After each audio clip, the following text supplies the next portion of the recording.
Karen is shocked to learn her black neighbor works for the FBI after he testifies at her hate crimes trial. Karen Halbrook had lived in Sycamore Heights for over 12 years. A self-proclaimed protector of neighborhood standards, she viewed her cul-de-sac as her kingdom, where lawns stayed manicured, fences matched in height, and trouble had no place to grow. And in Karen's mind, trouble often came in shades she didn't understand. So when a new family moved in 3 houses down, quiet, polite, and black, her suspicions lit up like a Christmas tree. She didn't bother learning their names. She only saw what she wanted. A man who wore running shoes past 9 p.m., a woman who didn't attend the monthly HOA meetings, and a teenage son who occasionally played hip-hop in his driveway while washing the car. To Karen, that was chaos waiting to happen. She called the HOA. She filed noise complaints. She even wrote a long email to the neighborhood Google group warning of suspicious activity by new residents who don't understand community values. But that wasn't the shocking part.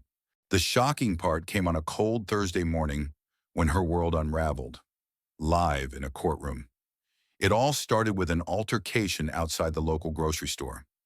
Karen had pulled into the parking lot, spotted her new neighbor, Darius Bennett, waiting outside the entrance with a duffel bag, and immediately assumed the worst. She didn't ask questions. She didn't greet him. Instead, she called 911. "He's pacing and watching people. Something isn't right," she told the dispatcher. "He looks angry. I'm pretty sure he's hiding something in that bag." What she didn't know was that Darius was waiting for his wife to pick up a prescription while he carried her physical therapy gear. What she didn't know was that he was texting his son about soccer practice. What she didn't know, couldn't even imagine, was that Darius was a senior special agent in the FBI. When the police arrived and aggressively detained him, he remained calm. He showed them his badge, answered their questions, and politely requested a supervisor. The officers backed down, embarrassed. But by then, a crowd had formed. Someone had filmed the entire thing. Within hours, the video went viral. And within days, the public knew exactly what had happened. A white woman made a false report on an innocent black man who was actually a federal agent. And that woman was Karen Halbrook. The backlash was swift. Her name, once linked to HOA newsletters and craft fair committees, now appeared in headlines. Local woman calls cops on FBI agent neighbor. Racial bias on display in suburban neighborhood. Justice for Darius trends across social media. Karen's carefully curated life crumbled. Businesses cut ties with her. Parents at the local school stopped waving. Her employer placed her on leave. And worst of all, Darius filed an official complaint. Not out of revenge, but out of principle. And that's how Karen Halbrook found herself on trial for filing a false police report motivated by racial bias, under the state's updated hate crime statutes. Courtroom day.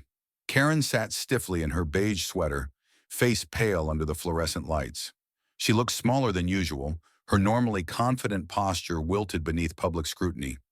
Protesters lined the courthouse steps. Reporters filled the benches.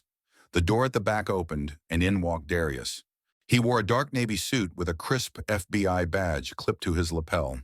His calm presence filled the room, not with arrogance, but with authority earned through quiet dignity. Karen's mouth parted slightly when she saw him take the stand. He was her neighbor. She'd seen him mow his lawn. She'd waved, though more out of performative politeness than true friendliness. But never had she imagined this. Darius's testimony was quiet but powerful. "I was trained to detect threats," he said, "but that day the only threat was a woman's assumption that I didn't belong." He didn't yell, he didn't accuse, but every word struck like a stone against glass, shattering the illusion Karen had built about herself as just concerned. The defense tried to claim Karen feared for her safety, but the footage, complete with her 911 call, made it clear her fear wasn't based on behavior. It was based on skin. The judge ruled quickly, guilty. The sentence wasn't jail time, but mandatory community service, bias training, and public apology, delivered under court order. But something shifted in Karen that day. Maybe it was the look on Darius's face, not anger, but disappointment. Maybe it was the presence of his wife in the gallery, holding their son's hand. Or maybe it was the moment she realized she was the threat. Weeks later, Karen stood at a community reconciliation event, trembling behind the mic. "I want to say I'm sorry," she began, "not just to Agent Bennett and his family, but to anyone I've judged unfairly. I thought I was protecting this neighborhood, but I was only protecting my prejudice." There were murmurs in the crowd, some skeptical, some moved. Darius watched from the back. He gave a slow nod. Not forgiveness yet, but recognition. Months passed. Karen attended every training session. She read the history she once avoided. She joined a local restorative justice group, not to cleanse her name, but to learn. Quietly, consistently, she showed up. She brought coffee to the Bennetts during a winter blackout. She sat beside Black parents during school board meetings. And once, during a neighborhood barbecue, she stood beside Darius and said, "He's the reason I woke up." And this time, when she waved at him across the street, it wasn't performative. It was real. Because Karen Halbrook had finally learned that being a good neighbor isn't about lawn heights or rule books. It's about seeing people fully, especially when you're taught not to. And Darius? He didn't need her praise. He already had something more powerful: the truth. The end.